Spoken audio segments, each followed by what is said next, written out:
ফেলা হোক কোনো কথাটু এটা 10 ইঞ্চি এটার কাম হইতেছে আমরা এদিকে গাঁথুনির কাম হইতেছে ব্রিকল তো 10 ইঞ্চি এটা এক বস্তা সিমেন্টের মধ্যে মানে কয়টা এটা গাঁথুন যায় আমরা তো জানি যে নর্মালি এক বস্তা 4 এক সিমেন্ট দেয় 5 ইঞ্চি গাঁথনি করলে 200 থেকে 220টার ভিতরে হাইস 5 করলে মানে 250 160 গাঁথুন যায় তো 4 এক মশলাটা কাম করলে 10 ইঞ্চি এটা 170 টাকা গাঁথা যায় মানে 4 এক মশলাটা নর্মালি যেটা মানে 1.5 ইঞ্চি হাফ ইঞ্চি মশলা বাংলে এখানে দিয়ে কত সুন্দর করে গাঁথনি হইতেছে আমরা এটা ব্রিকল যেটা এটা গাঁথনি তো এক বস্তা মশলা মধ্যে 160টা এটা 4 এক মশলাতে 10 ইঞ্চি ব্রিকল মানে ঘরের প্লেন কুর্সি করা যায় কাম সেখানে আমরা এদিকে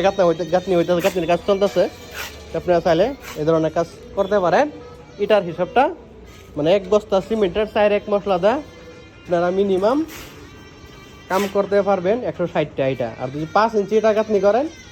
200 প্লাস মানে একদম কমেরটা 200 এটা ধরেন তারপরে 220টা 30টা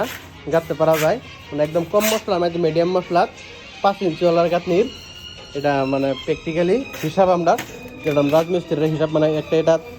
তারপরে আপনার 1 মিটারও কয়টা এটা কাটা যায় যারা মিটার সিস্টেম কাম করেন আমরা যেহেতু স্কোয়ার ফুটের কাম করি স্কোয়ার ফুটও করতে পারি মিটার সিস্টেমও করতে পারি আর দেখেন মশলাটা একদম গাঁথনির মধ্যে পারফেক্ট মশলা খাওয়া নিয়েছে মানে দেখেন সব এক লেভেলে দেখেন এরকমভাবে মশলা খাওয়াইলে 170 টাকা কাটা যায় 10 ইঞ্চি আর দেখেন আমরা কত বড় বিল্ডিং এর কাজ করতেছি এদিকে হ্যাঁ আইলে